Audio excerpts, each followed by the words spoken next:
Hey everybody, welcome back to my channel. Thank you so much for stopping by. If you're new, welcome. If you're not, welcome back.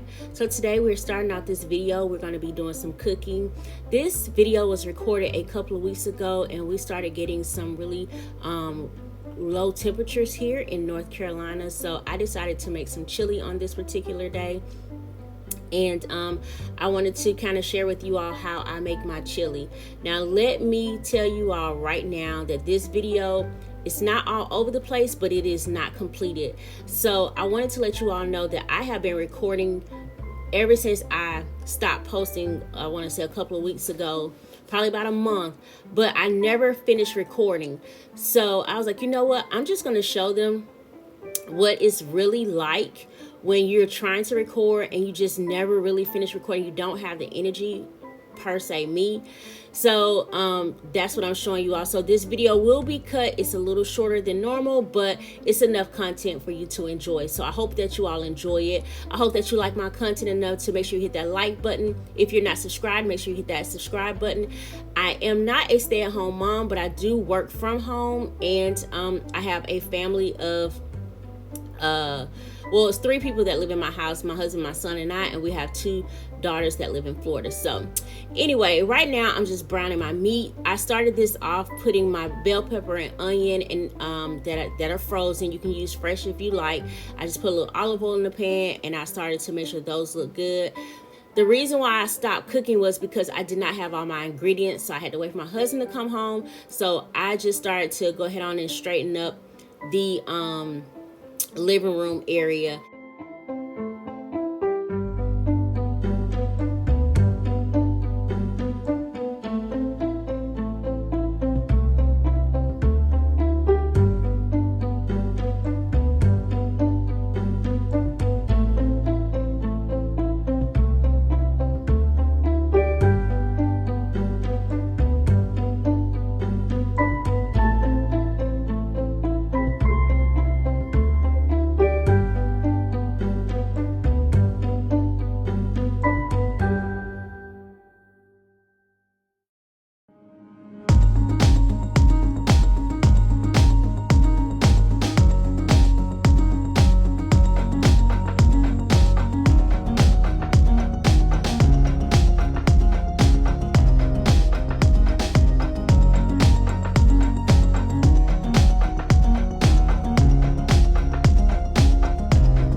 I think I wasn't really paying attention, but unfortunately the vacuum was full, so I had to empty it. But I wanted to tell you guys that ever since we no longer have carpet throughout the house, and everything has been switched to just laminate flooring, wood flooring, whatever you want to call it, I have a better sense of awareness of how dirty the floors get. And I know that sounds crazy because I didn't have any carpet downstairs at all, but you know, this area is high traffic area for us, and I tried to keep it as clean as possible. But now you're gonna see in another video of how dirty, and I mean dirty, the floors really get.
So again, I didn't have to do a lot to this area. It's pretty much clean and ready to go. I did not mop, I just swept and got everything up.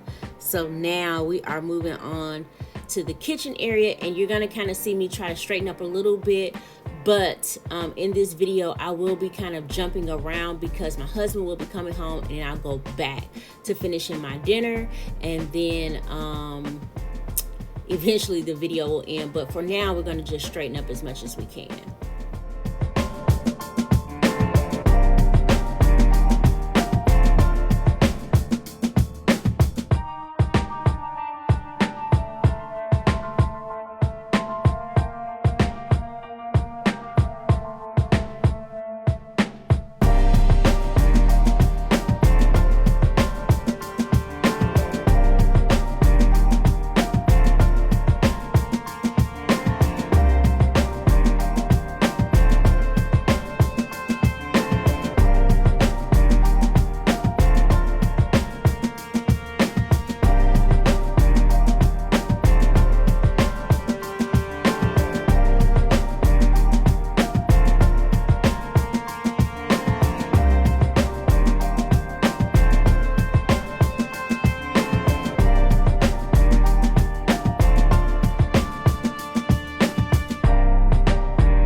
All right, so now we are back to cooking, and I'm just getting, I had turned the stove off so you know it wouldn't burn or anything, but I'm just warming the meat and stuff back up.